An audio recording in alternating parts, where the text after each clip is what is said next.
Сайхан аварч гинөө. Өргөдөл гомдол аливаа төрийн шийдвэрүүд, төрөөс өгж байгаа аливаа зөвшөөрлүүд, эрхийн бичүүдийг бүгдийг нь захимжуулъя гэж ирж байна. Яг одоо үсэт байгаа хямралыг жишээ та хувь гишүүний хувьд юу гэж ирж байна? Улс орон нийслэл хямраад байгаа юм шиг байхгүй. Ирэх барьж байгаа намнал хоорондоо тэмцэлдээ дотоод зохион байгуулалтын асуудлуудаа шийдэж чадахгүй. Манай улс төрчид асуудлаа маш сайн тодорхойлж чадаад байгаа. Эргээд шийдлээс ханал болохтой аргачлал ер нь жаахан муу байгаа шүү дээ. Зөвийг нь илүү дэлгэрүүлж, бурууг нь шүүмжилж, гэрэл гэгээ засруулж явах хэрэгтэй. Түүчилж явах хэрэгтэй. Хэвлэл мэдээллийн салбар гэдэг бол бие даасан байх хэрэгтэй. За.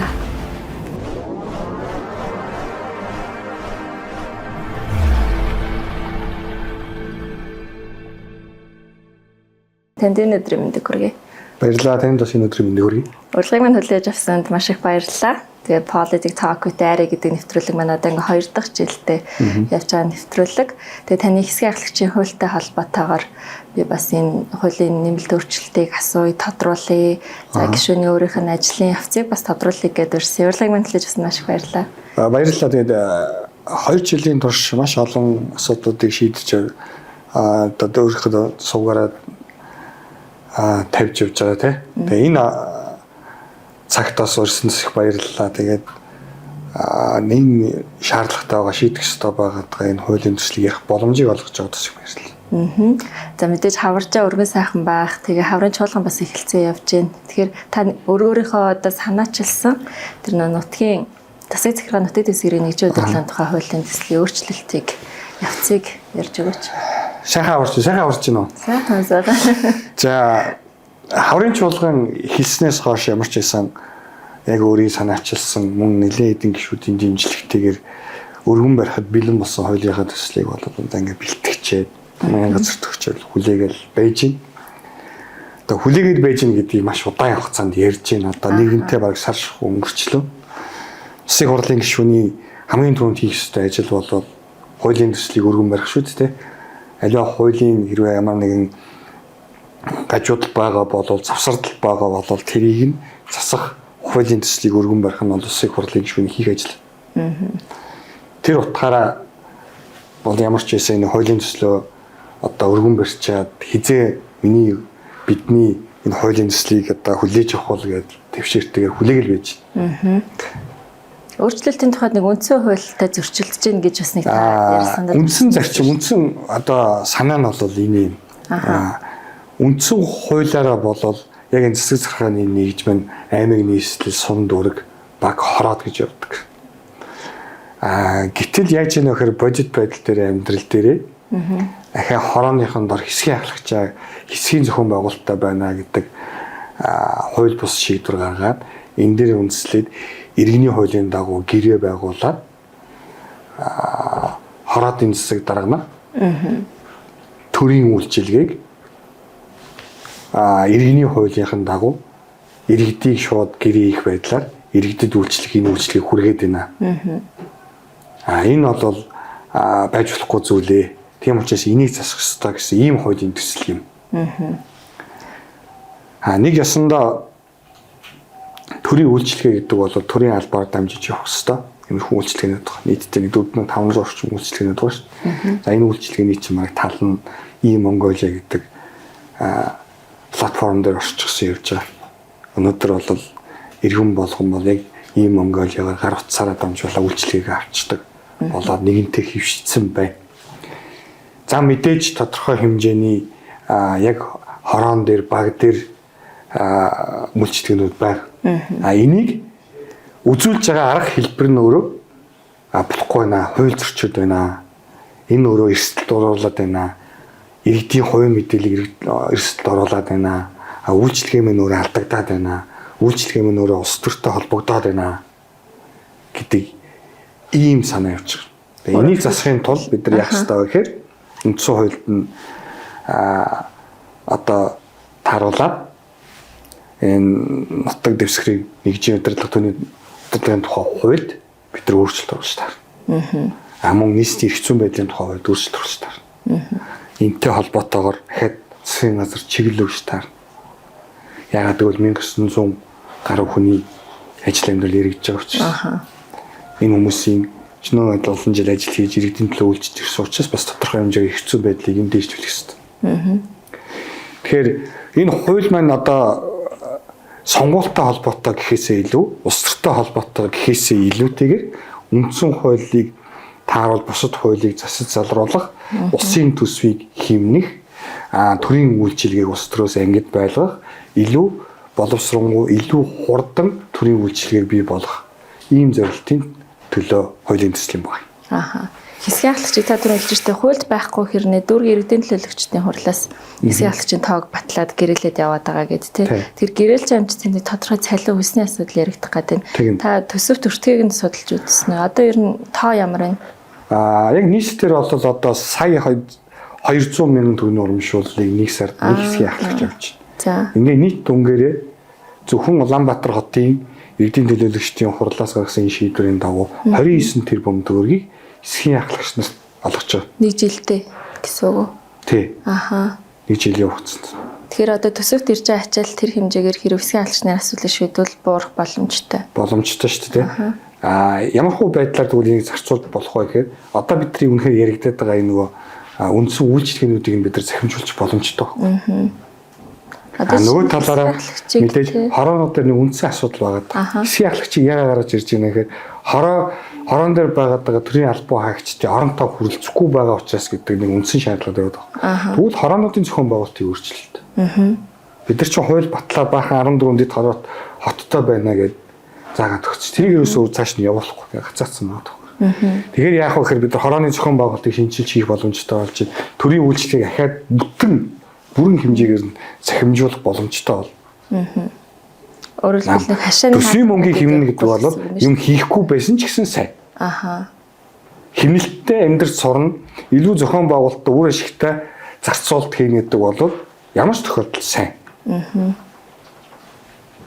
Тэгээ одоо дагах хуулийн төслүүд дээр жишээ нь нэлээд өөрчлөлтүүд орохоор харагдаж штэ. Өнгөрсөн жил миний санджаар 2024 онд өргөн барьсан нийслэл хотын авцаамын төгжрөл нэлийг бууруулах гэр ороолыг дахин төлөвлөх тухай хууль гээд нэлийн урт нэртэй хууль яваад дагаад нөгөө 14 хотын төлөвлөлтийн асуудлаас тэнд яригдчихсэн тий.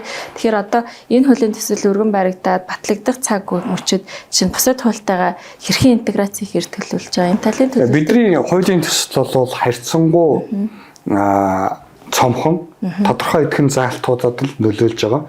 Яг энэ нийслэлийн зохион байгуулалттай холбоотой тэр холбоос нь бол бага. Ямар ч тохиолдолд үйлчлэх боломжтой.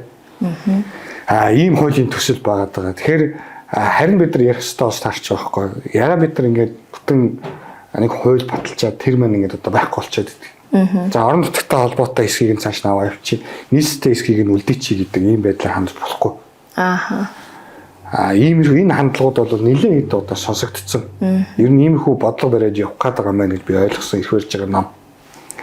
Тэгэхээр нэгд батгцсан хуулиа хэрэгжүүлэх, үр дүнгийн үзэх талаар бид нар бас учир дутагдaltaй ажиллаад байна гэж би бас хэлэх гээд байна. Арчилсан намын байр суурьчсыг нийжлэх юм байгаа. Тэ одоо нэр баригч намын нийслэлийн намын орооны хямралыг жишээ нь нэлээд эрчимтэй шүүмжилж байна.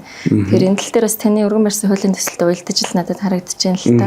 Яг одоо үсэт байгаа хямралыг жишээ нь та хувь гишүүний хувьд юу гэж харж байна? Тэгээ улс орон нийслэл хямраад байгаа юм шиг байхгүй. Тэгээ энэ одоо ирэх барьж байгаа намын хоорондоо тэмцэлдээд дотоод зохион байгуулалтын асуудлуудаа шийдэж чадахгүй одоо эн чинь бүтэн жил хагас үргэлжилж илчлээ шүү дээ талаан чинь. Тэгээ энэ одоо баг нийгмийн нийт амьдралд одоо нөлөөлөх хэмжээнд орж ирж байна.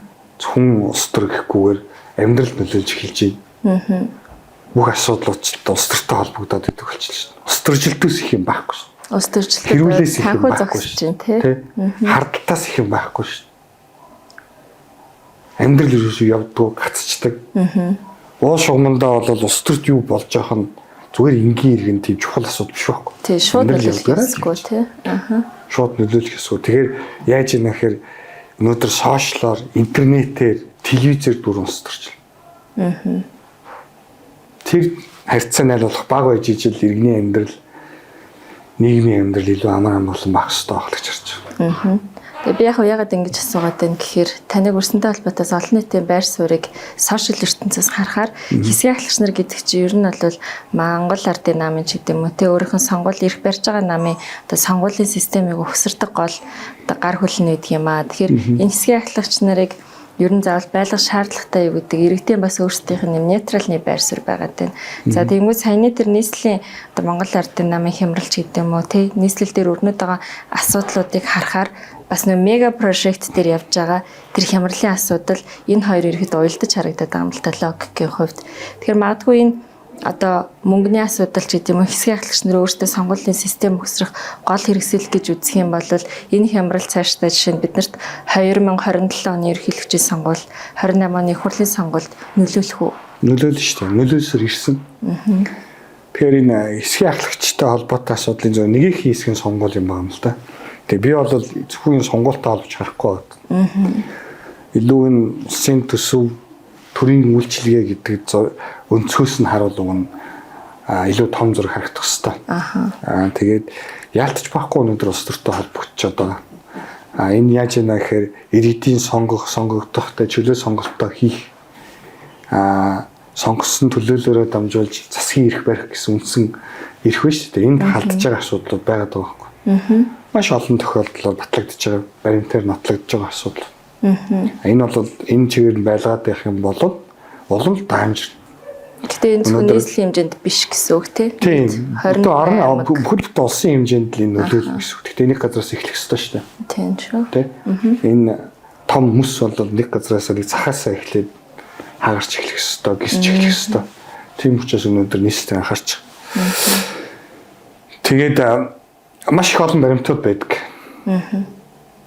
За томатоогаараа, тийшээгээрээ энийг сонгороо, тэрийг сонгороо. Эргээ дахиад төрийн үйлчилгээнүүдтэй чи холбоотой асуудлууд чи ярина шүү, барин шүү. Гэх мэтлэнгээр. Нөгөө талаараа яг нэг айл дээр жишээ нь одоо айгүйх яригддаг шүү дээ. Маш их хэмжээний мэдхгүй айгүй олон хүмүүс бүртгэгдсэн байдаг. Энэ бүх зохион байгуулалтыг хин хийж ийм гэхээр энэ хэсгийн ахлагчдаар ч дамжуулаад хороодод хийж байгаа байхгүй. Хүнээ сайн мэддэг гэдэг хэсгийн ахлагч нар дийдэг шүү дээ.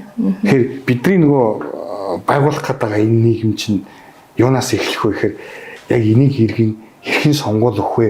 Саналаа хэрхэн өгөх вэ гэдгээс л эхэлчихэж байгаа байхгүй. Яг жинхэнэ үндсэн хэрвээ яг жинхэнэ одоо бодитоогоор зөв хүнээ сонгож чаддаг, альва нөлөөлөлд өртөхгүйгээр сонголтоо хийж чаддаг болох юм бол иргэдийн төлөөлөл орон нутгийн сонгуул дээр ч тэр улсын хурлын сонгуул дээр ч тэр ерөнхийлөгчийн сонгуул дээр ч гэсэн зүв байж чадна. Ингэсэн тохиолдолд нөгөө 10 жилийн дараах тий 20 жилийн дараах Монгол улсын хувь зээг шийдэх асуудал болж таарч байгаа. Сонгуул ядчил хинээс хараад басар явах боломжтой. Тэгэхээр бүх юмний үндэс бол нэг л зүйлээс эхэлж байна. Хэрхэн саналаа өгөх вэ гэдгээс эхэлж байна. Тийм үү, улс төртэй холбоотой асуудал. Тийм байна. Нөгөө тэгвэрээс хэсгийн ахлагчурыг төрийн албаагч биш учраас тэр хүнтэй хариуцлага бол ёс зүйн асуудал ярих боломжгүй юм байна шүү дээ, тий. Сая таны ингэ ярихад л надад тийм бодол төрлөө. Яг төрийн мэргэжсэн албаагч гэдэг бол өөрөө тий. Энэ бол эрх зүйн хувьд ч хамгаалттай мөн тодорхой шаардлагыг хангацсан хүмүүс. Энд ч төрийн албыг хашаа явж байгаа. Төрийн чиглэл рүү хэрэгжүүлж явж байгаа. Тэгвэл хэсэг чиглэлүүд нас орхигдсон байдаг. Энийг яаж яана гэхээр гурван гэрээний үндсэн дээр засаг дарга нь сонгоод гэрээгээ хийгээд даалгавар өгөөд ажиллаулаа явж байгаа. Хэсгийн ахлагч нар юм баггүй. Эдгээр чи өөрөөсөө маш эмзэг үлийнхэн болж таардаг. За. Эдгээрт ямар ч нийгмийн баталгаа байхгүй, хизээмүүдгүй гэрээнд туслагдчих магадгүй, даргын хэлсэн үүргээр явахгүй болол, чиг үүргээрд явахгүй болол өөрсдийнхэд нь одоо ажилд нь хариуцлага тооцогдох болдог. Айгу эмзэг хэсэг байхгүй.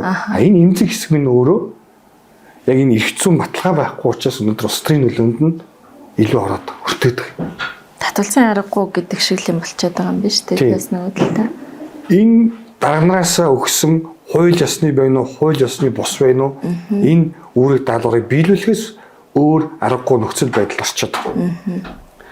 Тийм учраас эдгээр улс төрийн нөлөө байгаад байна. Хэсгийн ахлагч нар дээр тийм учраас сонгуульд нөлөөлөд байна. Тийм учраас төрийн үйлчилгээнүүд улс төржээд байна гэдэг л ийм дүгнэлт хүрээд байгаа байхгүй. Тэгэхээр бид нар яах ёстой вэ гэхээр нэгдүгээрт нь энэ чиг үүргийг нь байхгүй болгохоос гадна эрх зүйн зохицуултыг илүү тодорхой болгоод яг энэ шаардлагатай тохиолдолд төрийн үйлчлэгийг үзүүлж байгаа хүмүүсийн яг энэ эрх зүйн орчныг нь баталгаатай болгож илүү тодорхой болгож өгөх ёстой. Зөвхөн бид нар нэг хэдэн хүмүүсийг ажилгүй болгоод хэдэн төгрөг хэмнээд өмөрөх тухай биш. Харин энэ ажлыг өвөл 100 хавар гээд бүх одоо нөхцөл өдөр шөнөгүй хийгээ явж байгаа. Тийм хүмүүс байна. Энэ хүмүүсийн бүр баталгаа гаргаж өгсөн. Энэ хүмүүс баталгаатай ажлын байртай хуулиар хамгаалагдсан эрх зүйтэй орчин байх юм бол бүгд ус төржөөд яваад байна гэж бодохгүй. Дээрээс нь амьдралын баталгаа төр чинь бас нэг ажил доктортой байх те үйл ажиллагаа доктортой байх. Одоо чинь ингээ хороо идэж байт юм уу? Таал төвийн бүсээ сонгогдсон. Сумдаас сүүлжил явахд маш хэцүү шүү дээ. Чинь одоо 3000 хүнтэй сум дээр жишээ нь нэг л бүртгэлийн ажилтан байж байгаа байхгүй. Би сая өөрөө хөдөө орон нутагт нэг сар амьдраад ирсэн. Тэрийг бас их анзаарлаа л та. Тэгэхээр тэр хүртээмжтэй байх гэдэг зүйл дээр бол албан тоон, орон тооны бус биш. Бүтэн орон тооны юм байх нь бол зөвл санагдаж байна. Тий.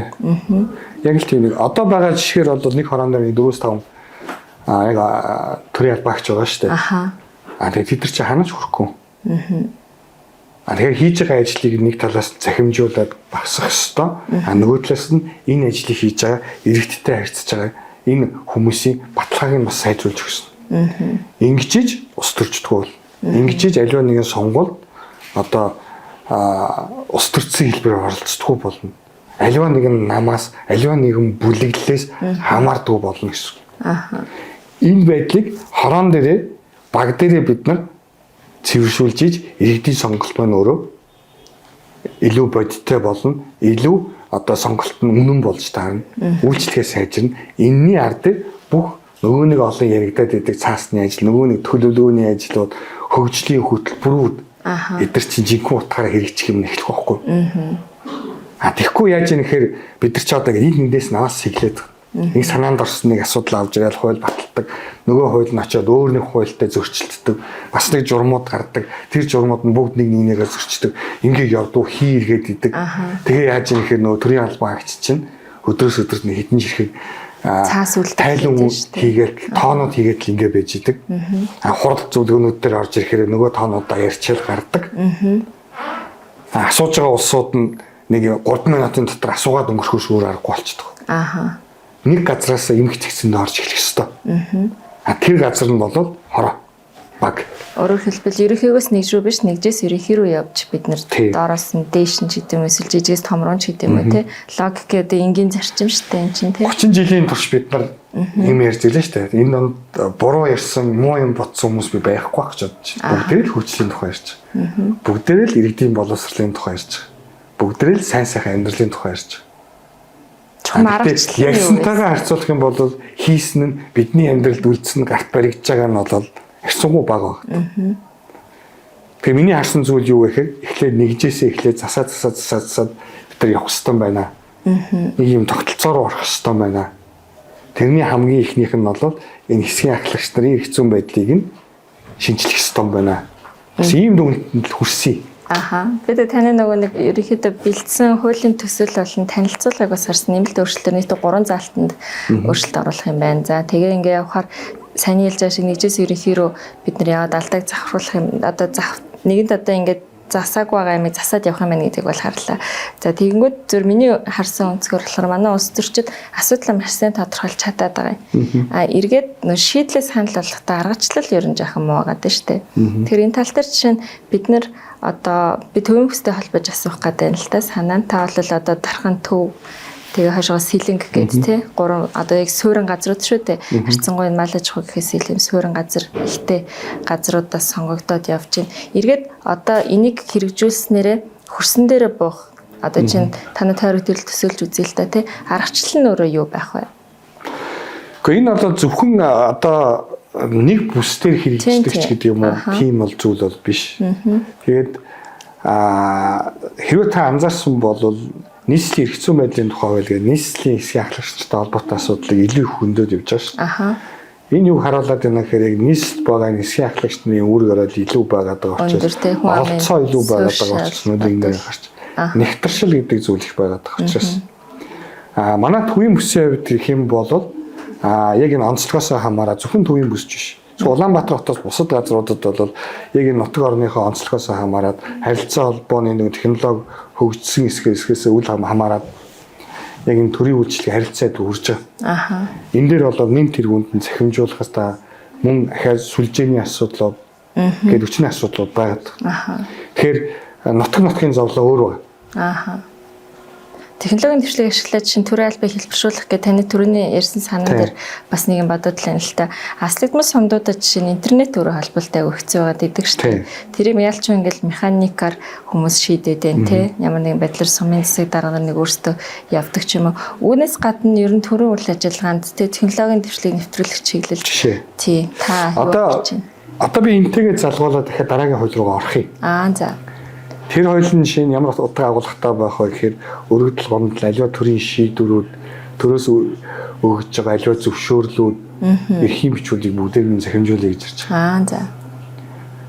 Тэгвэл хүн аваачиж өгөх ямар шаардлага байхгүй. Цэгийн зарлан дуудах ингээд цаасан дээр хүн аваачиж өгөх ямар шаардлага байхгүй. Одоо өнөөдөр бид нар хоорондоо дандаа ингэ бичиг шийдэлцдэг. Тэгээ нөгөө 30 оны дотор ивэ хариу өгдөг юм байдалтай бид. Тэгвэл энэ бүхэн нэгэнт хууль нь гарцсан мөртлөө хэрэгжихгүй яваад байгаа юм баггүй. Тэгээ энэ болгоныг бүтэн захимжуулъя гэж ирж байгаа. Хүнсний толгоонод байна те. Хүнсний толгооныг заавал аваачих шаардлага байна. Зүгээр баркодоор хэвлэлцэн байхад хүний оролцоог нь багасгацсан байхад тэмцээ элдв янз бүрийн нөлөөлөл багасна. Илүү хурдтай болно. Илүү хөгжинэ. За яг мэдээж одоо гар утсаар ярихаас өөрөөр хэрэгэлдэггүй хэсэг байгаа штэ. Гэхдээ тэднэртэй бид нар зааж сургаж таар. Тэн дээр нөгөө хорооны багийн албан хаагчдрын хэрэгцээ гарч ирж байгаа байхгүй. Гэх мэтлэнгээр иймэрхүү яг энэ үйлчлэгээ болгоныг нь захимжуулчих гэж байгаа. Эргээд бас тэр дунд шатанд тэр үйлчлэг хүргэж байгаа хүмүүсийн бас тэрний цахим орчны мэдлэгч гэдэг юм уу те технологийн мэдлэг нь бас дагаад сайжирч чадахчих асуудал бас яригдгал юм. Тийм цаг үетэйгээ дагаад л хөгжөөд л явж таарна шүү дээ те. Бидэрт бол хангалттай төрийн албанд хангалттай их сургалт семинаруудыг хийдэг хөөх. Боломж нь бага. Өнөөдөр төрийн албан хаагч нар хамгийн гоё презентац хийн. Тэгээд яах вэ гэхээр нөгөө сургалтууд чинь бүгдээрээ энийг хүлээж авдаг иргэдрүүгээ чиглэсэн бэжж бид нар аливаа шинжилгээг бид нар суулгах чадна гэсэн үг. Тэнийг ясандаа энэ хийгдэх гээд байгаа энэ ажлуудыг чи арталт нь явах дахиад дараагийн зүйлүүд нь бас төлөвлөгдсөн байгаа гэсэн үг. Шатаараа таалхамтай. Тийм. Энийг яг бодиттой байхгүй ягаад гэхээр одоо манай IT-д ороод ирсэн байгаа гадны том компаниуд. Бид нар бол хоорондоо өөрийн сервертэй имэйлээр албан бичгээ солилцдог. Заавал албан бичих. Тэр чинь бас эргээд яг ингээд бодит тухайн цаг хугацаанд хянах боломжийг харуулж байгаа шүү дээ. Архивлагдаад үлдчихдэг болсон. Тийм учраас сервер дээр хадгалагдаад үлдчихдэг. Аюулгүй байдал гэж зүйл ярьдаг юм л. Архивлах гэж зүйл ярьдаг. Тэр чинь бас ахаад дигитал архив гэж бас юм байна. Захим архив. Тийм учраас яг үхээр дараагийн хүн бид нар бүх цаасаар үйлдвэрлэдэг юмнуудыг аль болох захимжуулах ёстой. Бас таарч. Бас нөгөө талаараа тэр чинь хэмжих боломжтой болчих штэ. Хэмжихээр тэрийг удирдах чадах гэдэг тогтолцоороо тий. Тэгээд өнгөрсөн 24 оны сонгуулиараас би таны төвийн бүс дээр дэвшүүлж исэн мөрөв төлбөрийг бас санджлаа л та. Яг нөгөө энэ хөдөө аж ахуйгаас гадна тий нөгөө төрийн тогтолцоо шинжилтийн асуудал дээр мөрөв төлбөр арчилсан намын мөрөв төлбөр дээр нэмэх нь одоо нэр дэвшигч өөр юм одоо санаа зорилго ч гэдэг юм уу тийм зүйлсүүдээс би уулзалтан дээр хэд хэд удаа сонсч ирсэн. Одоо ер нь танаа бүсийн сонин сайхан юу байна? Ард та тойргоор очвоо. Яг ингэж тойргоор жижиглэж гин гэж бас гişүүдээс яриад байд. Яг ингэ заавал тойрог руу ингэ дагаан ч гэдэг юм уу. Гэтэ яг тэр бол таны сонгосон учраас тийм бас тайлан тавьбуу та ер нь 2 жилийн хугацаанд тойрогт юу хийв? Одоо өнгөрсөн 2 жилийн хугацаанд тойрог лууга хамгийн их явсан гişүүдтэйгээ уулзсан гişүүдийн нэг нь бол бид гур бол байн хамт явж байгаа. Эрдэнэ бол бид шүү дандаа хамт явж байгаа. Байн явж байгаа. Тэгээд иргэдийн төлөөлөл болсны үед явах хэвээр би өшөө харин ч би баг яваад байна удаа гэж хэлж байгаа. Гэхдээ яг нөгөө яг нэгэн чуулган эхэлчихээр яадаг вэ гэхээр нэгд өдөр бүлгийн хорлууд, ажлын хэсгийн хорлууд, 2-р, 3-р өдрүүд нь байнгын хорооны хорлууд, 4-р, 5-р өдрүүдэд нь чуулгантай байж таардаг. Тэгээ хагас өдөр нь бол тойргоороо явдаг. Нэг 7 хоногт нэг газар очиж, нэг сум дээр очиж. За бүтэнсээ өдөр гэртээ байх хэвээр. Гэртээ байхгүй бол одоо тойрхоо зурлаа шүү дээ. Тэгж таарч байгаа. За манай нам 24 оны сонгуульд орохдоо мөрийн хөтөлбөр санал болгосон. За хамтарсан засгийн газрын байгуулагдсны дараа хамтарсан хөгжлийн хөтөлбөр байгуулад тодорхой хэмжээгээр ажилласан харамсалтай нэг жил боллоо, нэг жилийнхээ ойн дээр огцорсон шүү дээ. Энэний ард дээр яаж яах вэ бид нар бол одоо цэвэр цөөнхийн байр сууриас бол хандж байгаа. Одоо л маш хүчтэй сөрөгч ингэж иргэд хүлээж авч штэ арчсан намыг тий. Тэгэхээр яаж юм гэхээр үндсэндээ бол одоо бид нар нэг хувь гишүүний хэмжээнд л бид нар өөрсдийнхөө нөө дэвшүүлж исэн мөрийн хөтөлбөрөөс тодорхой хэмжээгээр одоо гүйцээх гээд ажиллаа хөөцөлдөж явахаас өөр аргагүй болж байгаа байхгүй. Тэр нь юу гэсэн үг вэ гэхээр бидний санал болгож исэн зүйлсийг бол иргэд бол хүлээж авахгүй. Ардын намын мөрийн хөтөлбөрөөр бид нар явна гэдэг сонголтууд 24 онд хийцэн баггүй. Тэгэхээр бид нар одоо яаж нөхөр тойрогтой цэвэр улсын хурлын гишүүний зүгээс хийж чадах зүйлсүүдээ хийгээд л явж байгаа гэсэн үг. Хууль сурталчлах, таниулах тийм сарчлах, хуулиа сурчлах хэвээр хийх хэвээр зүйлсийг нь бүгдээр сануулах хэвээр бид нар энэ дээр алдаад байна гэдэг зүйлийг нь эрх баригчдын хийгээд байгаа алдааг нь бид нар иргэдэд сонгогчдод ойлгож таниулах үндсэн үүрэг болчихтой тааш. Нөгөө тал дээр түүний миний хэлжсэн хууль санаачлах хэвээр, хуулийн хийдлийг арилгах хэвээр. Хуулийн хулгай, санхүүгийн аливаа хулгаануудаа сэргийлэх хэвээр, шүмжлэх хэвээр ийм л байр суурин дээр байгаа зү. Зөвхөн энэ 26 онд бол юун дээр анхаарч ин тойрог дээр анхаарч ина гэдэг дээр яг энэ бас дахиад төрийн үйлчлэгээ бас таарч байгаа. Бид нар бол бас нэг тодорхой хэмжээгээр яам дуттай бол ингээ хамтарч ажиллаа. Сайд үеийн сайд нартай хамтарч ажиллаж байна. Сайд бол нэг ойролцоогоор 9 сарын настай л баг шиг байна шүү дээ. Тийм эсвэл 2 жилийн хугацаанд л бүр богино хонжууллаа. Гэхдээ ямар ч байсан хамтарч ажиллана. Яг эрх мэдэлтэй шийдвэр гаргадаг, төсөв захиран зарцуулдаг, удирдлагатай, доороо албан тушаалтнуудтай бүхэл бүтэн багтаа энэ хэсэг нь хинбэ гэвэл улсын хурлын гишүүн биш. Энэ бол гүйцэтгэх засаглал засгийн газар хөт. Өнөөдөр яригдж байгаа нийгэмд яригдж байгаа бүх хардлага сэрдлэг, бүх хулгай дээрмийн ихэнх хэсгийг нь яг энэ мөнгө захиран зарцуулах боломжтой шууд тушаа шийдвэрийг өгөх боломжтой энэ хэсэгтэй холбоотой байхгүй. Улсын хуралтай биш. Энэ дээр бас би бас хэлчихье гэж бодож байсан. Тэгээ энэ хэсэгтэй юу тэгэл ямар ч байсан тодорхой хэмжээнд улсын хурлын гишүүний хувьар тодорхой нэг тойргийг төлөөлж байгаа гишүүнийхээ хувьар ям тутаа хамтарч ажиллана. Эргээд тойроглуугаа энэ нөгөө хязгаартай байгаа энэ төсвөөс аль болох боломжоор нь тойргийн төсвөө суулгах тал дээр нь ажиллана. Энэ тойрог дээр байгаа нэг шаардлагатай байгаа альва төсөл хөтөлбөрүүдийг хэрэгжүүлэх тал дээр нь анхаарч ажиллана. Ийм л зүйлсийг хийж байна. За энэ дээр юун дээр анхаарч байгаа гэхээр би боловсрал дээр хамгийн түрүүнд анхаарах хэрэгтэй болж тарж байгаа.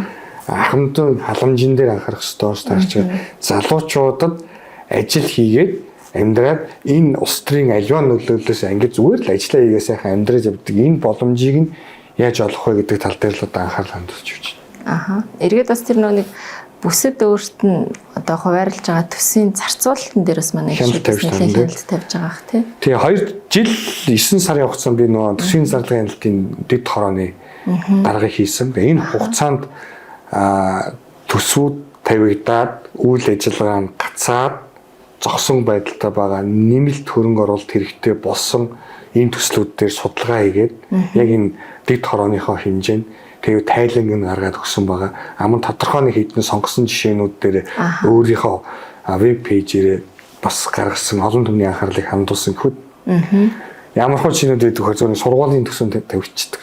За.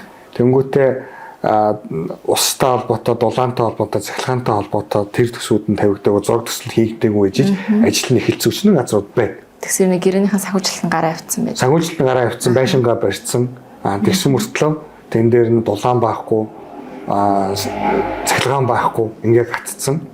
Тэгээ хэдэн жил болчихсон. Иймэрхүү төсөл айгүйх байдаг. Тэгэхээр бид нар төлөвлөлтөн дээр айгүйх ярьдаг байхгүй төсвүүдээр. Яаны юу тавиулах вэ гэж яриад л бүгдээр алцсан.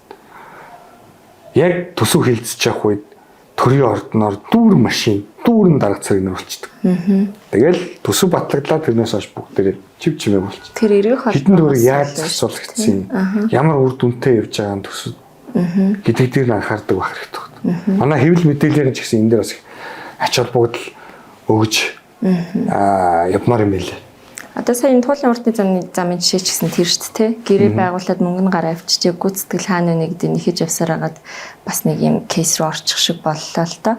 Тэгээд одоо ер нь 2026 оны сүүлийн хагаст тэ хийж хэрэгжүүлэхээр төлөвлөж байгаа таны хувийн төлөвлөлт бол намын яг энэ үйл ажиллагаатай холбоотойгоор юу төлөвлөж байна? Намын гэж юу? За яг нам мэдээж магадгүй бүлэг бас өөрөө нэг тийм ажлын төлөвлөлттэй байгаа ах тий. Тэгээ манай нам бол одоо сая дотоод сонгуулийн аяга шинжлэхтлээ. Тэгээд энэ сонгуулийн үр дүнгээр би бас улс төрийн зөвлөлд орсон. Тийм учраас баярлалаа. Тийм учраас намын байгуулалт, намын хөгжил долоод илүү анхаарч бас цаг зав гаргаж ажиллахаас өөр аргагүй болж байгаа. Тодорхой хэмжээгээр манлайлалын хүрээг бол бас өргөжүүлэхээс өөр арга байхгүй, цаг зарцуулахаас өөр арга байхгүй болж таарчихсан. Нам маань дөрмийн шинжилж батлуулсан. Энэ ажлын хэсэгт бас орж ажилласан. Тэгээ ахаад бас хийх ажлууд нь байгаад байгаа учраас бас ахаад дахиад шинжилгээ явьж байна. Тэгээ энэ ажлын хэсэгт бас намайг оруулсан байна лээ. Тийм учраас намтай холбоотой ажлууд бол мундахгүй их байна. 26 оны хувьд улсын хурлын гишүүний хувьд бол бас хийх ажлууд их байна. Түрүүн танд хэлсэн одоо энэ байгаа хуулийнхаа ард дээр бас ахаад боловсруулаад суугаад өргөн барихаар бас хэд хэдэн санаанууд явж байна. Урд нь яригдчихсэн өчнө асуудлууд байна. Тэдрийг мөн бариад явна. Тэр бол тодорхой. За тойрогтой холбоотой асуудал дээр мөн явна. Ажил бол мундахгүй. Тэгэл явж таа. Одоо бас бидний чинь энэ жил өнгөрлөө. За эх жил ерөнхийлөгчийн сонгуул гээд тэрний дараагийн жилийн хурлын сонгуул гэдээс нэлээ шахуу цаг хугацаас үлдээдэн. Тэгэхээр энэ хугацаанд бас та төлөвлөсөн хуулийн төслүүдээс батлуулаарай гэж одоо иргэний зүгээс бас хүсмээр байна. Яагаад гэвэл одоо хуулийн судалгаа явж гин гэж нэг хэсэг хугацаа аваад мэдээж одоо энэ хуулийн өрн баригч нь өөрөө процедур байгаа тий. Гэхдээ одоо миний зүгээр хувь хүний өнцгөөс харахаар гишүүд бас судалгаан дээр маш их цаг аваад өргөн барихаас хойшоо процедураа бас тооцож төдийлөн чаддгүй болоо да гэсэн бас үнцгийг бас хардаг. Тэгэхээр энэ богино хугацаа үлдсэчээс үлдэж байгаа ажлуудаас хийж хэрэгжүүлж амжинах гэж найдаж байна. Тэгээд өнөөдөр миний урилгыг бас хүлээж аваад тэ надтай ингэж хүлээтэй ярилцаад өрөөндөө хүлээж авсан танд маш их баярлалаа. За баярлалаа. Тэгээд цаг гаргаад хурж ирээд бас ингэж ярилцлага хийсэн танай хамт олон бас их баярлалаа. Мөн амжилт хүсье. Тэгээд та бүхний үүрэг бол маш их энэ нийгэмд зөвийг нь илүү дэлгэрүүлж, бурууг нь шүүмжилж, гэрэл гэгээ цацруулж явах хэвээр, түүчилж явах хэвээр хэвлэл мэдээллийн салбар гэдэг бол бие даасан байх хэвээр. Аливаа нэгэн улс төрийн нөлөөлөл, санхүүгийн нөлөөнөөс хол байх хэвээр. Тийм ч учраас бидний бас ингээд бас нэг төлөвлөд байгаа нэг ажлын юу исэн бэ гэхээр хэвлэл мэдээллийн бие даасан байдал энэ эрх чөлөөний тал дээр нас анхаарч ийм шийдэл гаргая гэсэн ийм зорилт тавиад ямар ч гэсэн ажилтаа тэгээ ажиллаж байгаа. Тэгээд одоогийн байдлаар бол шийдлээ бол яг ийм бүтэн цогц шийдэл гарч ирээгүй. Зүгээр үндсэн үзэл баримтлал нь юу вэ гэхээр өөрийнхөө үйл ажиллагаанаас санхүүжчдэг. Үйл ажиллагаанд нь элдв янзын нөлөө ордог. Элдв янзын хаалтын гэрээ, элдв янзын гэрээгүйгээр өөрөө цалингаа тавиад үйл ажиллагаагаа санхүүжүүлээд бизнесийн зарчмаар. Тийм, бизнесийн зарчмаар явцдаг. Ард нь тодорхой хэмжээний ашигтай ажилдаг. Тэгээд ёс зүйтэй байдаг. Ийм салбар болгоо хөгжүүлчих юм бол Монгол улсын хөгжилд бас нэг тодорхой хувь нэмэр болно гэж бодож байгаа. Тэгэхээр энэ тал дээр бас шийдэл гаргаад явна. Энэ жилдээ амжих уугүй юу гэдгийг мэдэхгүй байна. Тэгээ би яг энийг хэлж байгаа вэ гэхээр та бүхэн бас өөрсдийн санаа оноогоо хэлээрэй, дэмжээрэй, туслаарай. Тэгээд энэ хэвлэл мэдээллийн салбарыг шинжилж амжих юм бол энэ тодорхой хэмжээгээр ажлууд хийж амжих юм бол Монгол улсад хэрэгтэй шүү дээ, тийм ээ. Бүхэн болгонд хичээлний индекс өссөн шүү дээ, тийм. Бид нар сүүлийн мэдгүй миний цаанж байгаагийн сүүлийн 5 жилийн дотор л 81 байраар ухарсан. Баян ухарч явж байгаа. Индекс тийм. 10 жилийн хугацаанд ухарч явж байгаа. 2015 оноос хойш тасралтгүй ухарч байгаа байхгүй. Энэ юг харуулад байна гэхээр бидний одоо явж ирсэн энэ зарчим нь болохгүй байна гэдгийг харуулдаг. Өдий хүртэл барьж ирсэн бодлого маань болохгүй байна гэдгийг харуулдаг байгаа учраас энэ дээр өөрчлөх ёстой. Дээрээс төрийн байгууллагуудын мэдээлэл харилцааг шинжлэх хэрэгтэй. Яг үнэ өөрчлөлтийг илүү тодорхой болгох ёстой, илүү бодиттой болгох ёстой. Тэгээ энэ дээр бид нар бүгдээрээ одоо бодол санаагаа уралдуулаад явъя. Та бүхнийг бас дэмжиж яваарай гэж хүсэж байгаа. Тэгээ энэ бүхний эцэстэр энэ одоо Монголын иргэдийг одоо мэдээлэл авах эрхээр нь одоо хангаж ажиллаж байгаа хэвлэл мэдээллийн салбар танаа хамт олон бүгдэнд нь хамгийн гол амжилт хүсмээр. Баярлалаа. Та бүхний ажил сайн байх тусам Монгол орны хөгжил бол хурдан байна. Хулгай бага байна, авилга бага байна. Тэгэхээр энэ сайхан орчны төлөө хамтдаа тэмцэе, та бүхэн амжилт хүсье. Баярлалаа. Манай Politics Talk дээр нэвтрүүлэг ер нь бол юм чөлөөтэй явцдаг. Бидэд ямар нэгэн одоо телевизэн эфир биш учраас өөрийн гэсэн нэг тогтсон формат нь бол маш чөлөөтэй байдаг. Тэгээд ингээд миний чөлөөтэй нэвтрүүлэгт те хаагур цацагдах гэж асуухгүйгээр орсондоос их баярлж байна. Тэгээд урилгыг мань хүлээж авч нээлттэй ярилцсан танд маш их баярлалаа. За баярлалаа. Цаашдаа ажилтны амжилт хүсье. За. Манай Politics Talks дээр нэвтрүүлгийн энэ удаагийн дугаарыг өндөрлөж байна. Өнөөдрийн дугаарын зочноор Улсын их хурлын гишүүн Далайнбат баяр оролцлоо. Дараагийн дугаар хүртэл түр баяртай. За.